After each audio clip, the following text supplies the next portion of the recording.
Hey guys welcome back to my channel. आज का video एक व्लॉग ना होके we gonna talk about the Pakistan flight crash which happened a couple of days ago. Unfortunate incident. जिन लोग इस channel पे नए हैं बता दूं, मेरा नाम है Gaurav. I am an airline captain. My wife also flies as the captain and we both fly the same aircraft which is Airbus 320 passenger aircraft जो कि क्रैश हुआ था। अभी इन्वेस्टिगेशन चल रही है। I will not jump to any conclusions, but ये video सिर्फ एक पायलट्स पर्सपेक्टिव देने के लिए आप लोगों को। Flight was operated by Pakistan international airlines Airbus 320। 99 people were on board, 91 passengers plus 8 crew. इसका क्रैश हुआ कराची में, रनवे के जस्ट पहले। कराची में 2 पैरेलल रनवेज हैं, 25 लेफ्ट और 25 राइट। एयरक्राफ्ट का रजिस्ट्रेशन था अल्फा पापा Bravo Lima delta. Looks like the aircraft stalled before the crash. What is stalling? Stalling मतलब जब एयरक्राफ्ट फ्लाई नहीं कर रहा होता। It is in the air, it is not producing any lift, it is just falling like this. Obviously the crash happened near the residential area. Actually, also the aircraft was 15-year-old aircraft, first used in service in 2004. Crashed on approach near Karachi. Departed from Lahore at 1:08 PM in the afternoon.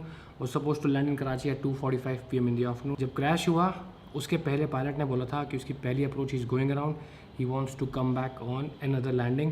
The PIA official said pilots and crew were all qualified, क्योंकि पाकिस्तान में जैसे यहाँ पे lockdown में domestic air travel बंद कर दिया गया था, वैसे पाकिस्तान में बंद किया गया था। जैसे ही खोला गया उसके 1-2 दिन के अंदर ये क्रैश हुआ है। गाइस आपकी स्क्रीन पे मैं एक अप्रोच प्लेट डाल रहा हूँ। अप्रोच प्लेट क्या होती है? एक प्रोसीजर होता है जो पायलट्स यूज़ करते हैं किसी भी एयरपोर्ट पे लैंड करने के लिए। आई नो ये बहुत कंफ्यूजिंग दिख रहा है, बहुत नंबर्स दिख रहे हैं इसमें, बस स्टे विद मी। मैं आपको इसमें एक बेसिक चीज़ समझाऊंगा, उसके बाद मैं आपको जब पूरा एक्सप्लेन करूँगा तो everything will make much more sense. So on your screen you can see the approach chart. इसमें अगर आप यहाँ देखेंगे जो ये डायग्राम है, this is the final profile of the landing. अगर आपको जो पॉइंट दिख रहा है D6.1, वहाँ पे आपको होना है 2000 फीट, ना 2000 फीट के ऊपर ना नीचे। ऊपर होंगे तो आप हाई हो जाएंगे, नीचे होंगे ऑब्वियसली आप लो हो जाएंगे। सो 6 माइल लमसम रनवे से आपको होना है 2000 फीट। अब हम लोग चलते हैं ATC और पायलट की क्या कम्युनिकेशन हुई। ये कम्युनिकेशन मैंने बहुत बार सुनी क्योंकि इसमें बहुत ज़्यादा कन्फ्यूजन है। मैं फिर से बता दूँ, whatever I am going to tell you is my analysis. इसमें बहुत सारे मैंने एजम्पशंस भी किए हैं। Karachi, 3238, proceed and avoid Khumani range. So TPU-38 is some other aircraft. We are comfortable, we can make, inshallah. So इसका मतलब ये है कि पायलट कह रहा है कि हम लोग कंफर्टेबल है, हमारी height, altitude, direction, everything is under control, we will be able to make it. We are comfortable now and we are out of 3,500 for 3,000 established ILS 25 left. So when he says we are comfortable now out of 3,000, ये altitude की बात हो रही है कि 3,500 feet से descend कर रहे हैं 3,000 फीट के लिए। established ILS 25 left. And what do you mean by established ILS 25 left? Let me explain to you what is ILS, which is the instrument landing system. This is the runway center line. So if I extend the runway center line like this, so the ILS system will bring the aircraft on the center line. तो अगर आप यहाँ से आ रहे हैं, aircraft को वो ऐसे सिधाई में ला के छोड़ देगा। इस साइड से आ रहे हैं तो एयरक्राफ्ट को ऐसे सिधाई में ला के छोड़ देगा। So to land at the runway, you should be obviously aligned with the runway, and also you should be at a certain profile which is called the glide path. I'm not going into technicalities, आपको मैं समझाऊंगा basic simple English language में। अगर आपका aircraft का यहाँ पे है, that means you are low on the approach. अगर आपका एयरक्राफ्ट का यहाँ पे है, that means you are high on the approach. अगर आप हाई आएंगे तो आप यहाँ टच डाउन नहीं करेंगे, आप कहीं यहाँ टच डाउन करेंगे तो obviously the runway is not enough for you to stop. अगर आप लो आएंगे तो आप रनवे पे टच ही नहीं कर पाएंगे, आप कहीं यहाँ टच करेंगे और आप क्रैश हो जाएंगे। So when the pilot says we are out of 3,500 to 3,000 established ILS 25 left, मतलब ये रनवे अगर 25 लेफ्ट है, he is established on the localizer and on the glider, मतलब वो रनवे की सिधाई में है और वो प्रॉपर ऑल्टीट्यूड में है which is perfect for landing. We are established on ILS 25 left. ATC is saying here turn left heading 180, but the pilot is saying sir we are established on ILS 25 left. Usually these both are contradicting. अगर आप established हो चुके हो तो ATC का कोई मतलब नहीं बनता आपको लेफ्ट राइट देने के लिए। मतलब established मतलब आप रनवे की सिधाई में हो और प्रॉपर ऑल्टीट्यूड पे हो लैंड करने के लिए। बट कभी कभी क्या होता है, जस्ट आप लोकलाइजर कैप्चर करते हो या एयरक्राफ्ट जस्ट टर्न हो रहा होता है रनवे की सिधाई में, तो हमको इंडिकेशन दिखा देता है वो कि लॉक कैप्चर हो चुका है, बट ATC को दिखाता है कि हम स्टिल टर्न कर रहे हैं। So I might give this to the benefit of doubt कि एयरक्राफ्ट को कि ATC को लग रहा है आप टर्न कर रहे हो, बट एक्चुअली आप टर्न कर रहे हो इस्टेब्लिश होने के लिए। So you are 5 miles from touchdown, distance passing 3,500. Now this is a very very important line which is said by the controller. You are 5 miles from touchdown, descend to 3,500 feet. तो chart में साफ साफ लिखा हुआ है कि at 6 miles you have to be 2,000 feet. और यहाँ पे कह रहा है कि you are 5 miles from touchdown, descend to 3,500 feet. मतलब कि एयरक्राफ्ट जो है वो बहुत हाई आ रहा है. It is not at the prescribe altitude for landing. थोड़ा सा कॉम्प्लेक्स हो रहा है बट मैं सिंपल भाषा में समझाऊंगा. जैसे मैंने आपको कहा था कि ILS होता है, you are at align with the runway in the centre line और आप करेक्ट हाइट पे आ रहे हो. बट कभी कभी एक फॉल्स ग्लाइड स्लोप नाम की भी एक चीज़ होती है. पहले वो आना थोड़ा सा टेक्निकल हो रहा है. आपकी हो गई ग्लाइड स्लोप जिस पे एयरक्राफ्ट को होना चाहिए for normal landing, but this is called a false glide slope. So when the controller is saying you are 5 miles from touchdown, descend to 3,500 feet, मतलब आप इससे भी ऊपर हो. एक्चुअली भाई 5 माइल पे आपको होना चाहिए, तकरीबन 1500 से 1600 फीट पे, लेकिन आप हैं 3500 फीट पे. So this is a classic example of capturing a false glide slope. और अगर आप फॉल्स ग्लाइड स्लोप लेके आ रहे हो तो आपकी स्पीड बहुत हाई होती है और आप रनवे पे इस पॉइंट पर टच नहीं करेंगे, थोड़ा सा आगे टच करेंगे, जो कि हो सकता है केस हुआ हो because first impact was at 4,500 feet from the threshold. Clear to land 25 left. Roger, Pakistan 830. Now जब आप ये सुनते हैं रॉजर पी के पाकिस्तान 830, आप बैकग्राउंड में फिर से सुनिए. They will be a chyme, टिंग डिंग डिंग डिंग डिंग. Roger, Pakistan 830. Pakistan 830. सुना आपने, ting ding ding ding ding. That means continuous repetitive chime हो रहा है. ये कब आता है? ये तब आता है एयरक्राफ्ट में जब कोई मेजर फेलियर होता है. अगर कोई इतना मेजर फेलियर नहीं है तो एक सिंगल चाइम आता है, टिंग. अगर एयरक्राफ्ट में कोई मेजर फेलियर है तो रिपीटेटिव चाइम आता है, टिंग डिंग डिंग डिंग डिंग डिंग. थोड़ा सा आपको रोकना चाहूँगा और बताऊँगा कि इसके पहले क्या हुआ होगा जो पिक्चर्स बताती हैं. If you see this picture on your screen you will see both the engines have a black line at the bottom, मतलब इंजन स्क्रैप है. बेली लैंडिंग एयरक्राफ्ट अटैम्प्ट कर चुका था. If you see this graph which is from the flight radar, this is the take off point. Aircraft ने take off किया, cruise किया. Short flight थी, distance ज़्यादा नहीं, लाहौर कराची का. ये टॉप ऑफ डिसेंट है, एयरक्राफ्ट ने डिसेंड किया. Now you see there is a touch, that means aircraft ने ग्राउंड को टच किया, दोबारा उसने टेक ऑफ किया. और जब ये सेकेंड लाइन दिख रही है आपको, this is the crash unfortunately. तो एयरक्राफ्ट एक बार दोबारा पहले लैंड हो चुका था, दोबारा उसने गो अराउंड किया. सी अप्रोचिंग कराची, अबॉर्टेड लैंडिंग, मतलब उसने ट्राई किया लैंड करने का, नहीं हो पाया, दोबारा टेक ऑफ किया और दोबारा आके लॉस्ट कॉन्टैक्ट एंड क्रैश्ड है. Now this is a very important point to understand the entire scenario. ये देखिए, ये यहाँ पे टच हुआ और जो बाद में पिक्चर्स आप ये देख रहे हैं अपनी स्क्रीन पे, इंजन स्क्रैप दिखा रहा है. So the guess is the most intelligent guess would be, जब एयरक्राफ्ट टच हुआ उसके इंजन्स रनवे से टच हो गए. Now if you see this photo, usually this is the aircraft landing gear. अगर ये लैंडिंग गियर डाउन होते हैं there is no way the engine can touch. But the assumption और the most intelligent guess which we could take is, जब aircraft पहले land हो रहा था, एयरक्राफ्ट की लैंडिंग गियर के साथ कुछ प्रॉब्लम थी, landing gear was not down और it was not locked. So when the aircraft touch down, यहाँ पे इंजन ज़मीन से छुए, इंजन पे कांटेक्ट हुआ, इंजन पे मेटल स्क्रैपिंग हुई और डैमेज हुआ. अब एक ये भी पॉसिबिलिटी है कि मेन लैंडिंग गियर खुले हुए थे, नोज़ लैंडिंग गियर नहीं खुला हुआ था. मैं ऐसा क्यों कह रहा हूँ ये आप वीडियो पूरा देखिए, थोड़ी देर बाद मैं इसको डिस्कस करूँगा बिकॉज वो तभी आपको समझ में आएगा मैं ऐसा क्यों बोल रहा हूँ. अगर मेन लैंडिंग गियर भी खुले हुए थे और नोज़ लैंडिंग गियर नहीं खुला हुआ था तो obviously the nose will dip down on landing and engines will touch the ground. ना both can be a possibility. तो यहाँ पे देख सकते हैं the scratch mark suggest the first touchdown with left engine at 4,500 feet down, followed by both engines at 5,500 feet down. Ideally, an aircraft should touch down by 1,500 feet down the runway if the speed is as per defined procedure. Also, ये जो बेली landing हुई थी ये पहले हो चुकी थी, उसकी रिकॉर्डिंग ये नहीं है जितना मुझे लगता है. ये जो रिकॉर्डिंग आप सुन रहे हैं, एयरक्राफ्ट एक बार आया, बेली लैंडिंग कर गया, गो राउंड मारा, दोबारा वो ILS पे आता है और उसके बाद की रिकॉर्डिंग है. अब हम लोग एक काम करेंगे, ये रिकॉर्डिंग फिर से सुनेंगे and everything will make sense to you now. We are comfortable. We can make inshallah. So now belly landing हो चुकी है, इंजन्स में स्क्रैप पड़ चुका है. ऑब्वियसली पायलट्स के दिमाग में ये है कि उनका टच डाउन हुआ है, एयरक्राफ्ट की बॉडी ज़मीन पे लग चुकी है, डैमेज हो चुका है एयरक्राफ्ट को. They want to come back and land ASAP, put the aircraft down ASAP, because they are aware that aircraft में कुछ डैमेज हुआ है. We are comfortable now and we are out of 3,500 for 3,000. Established ILS 25 left. From what I can make out from this conversation, उन्होंने दोबारा से false glide slope capture कर ली थी. फर्स्ट टाइम भी फॉल्स ग्लाइड स्लोप कैप्चर की होगी, but इस बार तो उन्होंने definitely false glide slope capture की है. We are established on ILS 25 left. So the pilots are confident that we are established on ILS 25 left and we are going to land. So you are 5 miles from flight down, engine passing 3,500. ATC ने pilots को याद दिलाने की कोशिश की. ATC कभी ये नहीं बोलेगा कि आप गलत आ रहे हैं. They will never question the pilots. They will always try to tell him to think again. But I think the pilots were so preoccupied क्योंकि एक बार ऑलरेडी उनकी लैंडिंग में कुछ फेलियर हो चुका है. लैंडिंग गियर प्रॉब्लम उनका पहले ही था, जो हमें नहीं पता बिकॉज इसमें वो डिस्कशन नहीं है. बट हम एज्यूम कर रहे हैं कि लैंडिंग गियर में प्रॉब्लम थी, तभी इंजन टच डाउन हुआ, बेली लैंडिंग हुई. नाउ पायलट्स के दिमाग में बहुत स्ट्रेस है.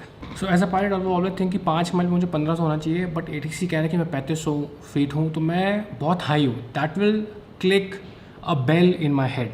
बट इस सिचुएशन में ह्यूमन फैक्टर्स बहुत बड़ा रोल प्ले करते हैं, जो कि हम यहाँ पे बैठे हुए नहीं समझ सकते. जब आप ऊपर होते हैं बहुत स्ट्रेस होता है दिमाग में.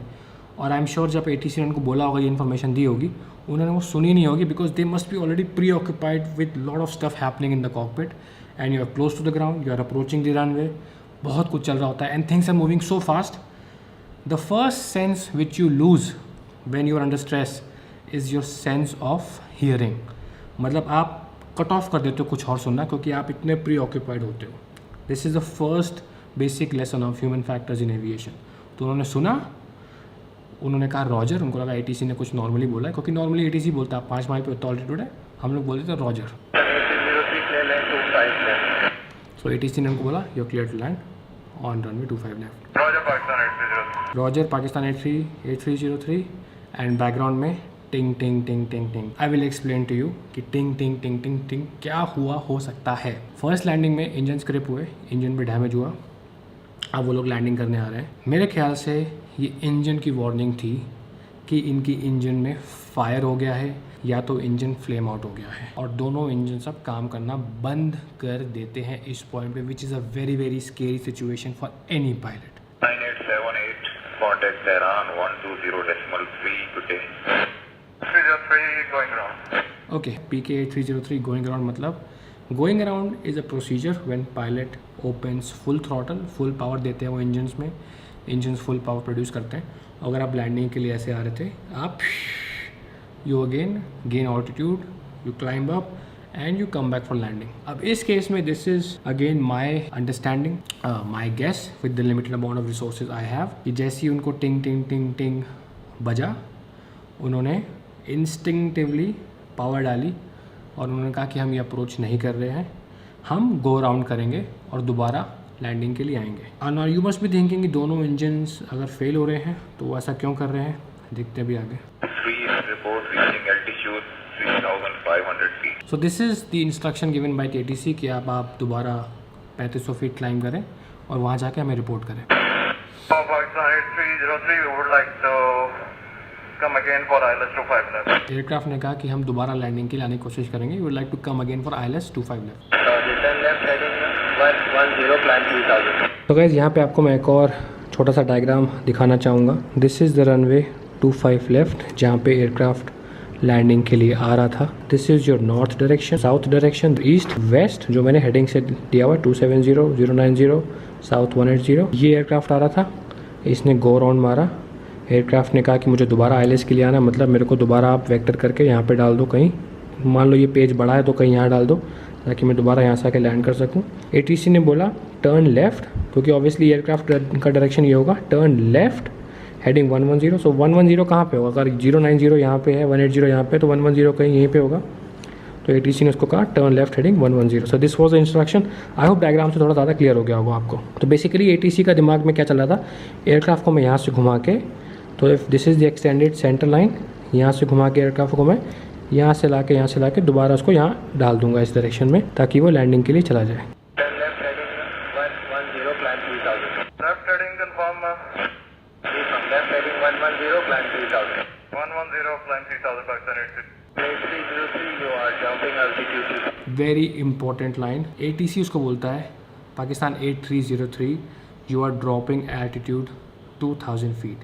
मतलब इंस्ट्रक्शंस दिए थे 3000 क्लाइंब करने को, बट आप 2000 फीट पर ड्रॉप हो रहे हो। This sentence makes me sure कि pilots had lost both engines. Why I say both engines and not one engine? दोनों इंजन्स के नीचे पे स्क्रैपिंग थी, दोनों इंजन्स डैमेज हुए थे।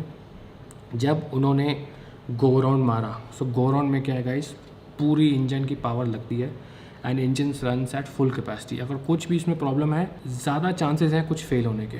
अगर आपका गाड़ी का इंजन ख़राब है और आप 40 की स्पीड में चला रहे हो, may be it will survive, but ना अगर पूरा एक्सीलेटर आप क्रैंक कर देते हो कि गाड़ी का मैक्सिमम परफॉर्मेंस निकालना है, गाड़ी टूटी हुई है बट फिर भी मैक्सिमम परफॉर्मेंस निकालना है, the chances of failure are much more. एक भी इंजन अगर एयरक्राफ्ट का सही होता तो एयरक्राफ्ट ऑल्टीट्यूड लॉस नहीं करता। The aircraft is fully capable of flying with one engine failed and one engine functional. The aircraft we fly or aircraft you fly are fully certified for flying on one engine.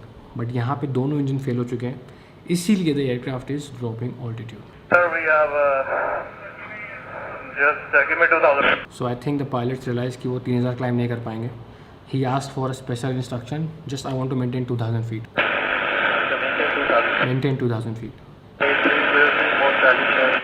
Now the controller again says mode Charlie showing 1800 feet. I will not go into what is mode Charlie, but उसके instrument में दिखा रहा था कि आप 2000 भी maintain नहीं कर पा रहे। So now what I think is pilots realize 3000 climb करना नहीं कर सकते, 2000 मेंटेन करते हैं।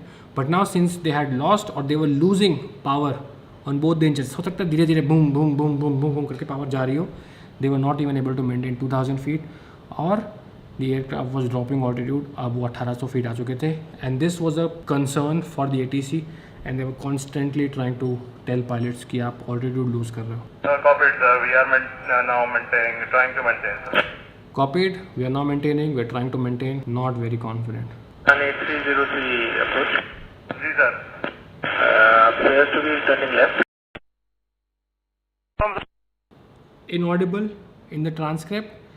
What I believe the pilot says affirm sir। तो कभी कभी हम लोग affirm, copied, जो लोग मुझसे व्हाट्सएप पे बात करते हैं, मैं उनको लिख देता हूँ copied, affirm, Roger. I use that terminology in my general day-to-day life. So I think the pilot said affirm sir. Controller ने पूछा you appear to be turning left, affirm sir. Just my analysis trying to explain what might have happened.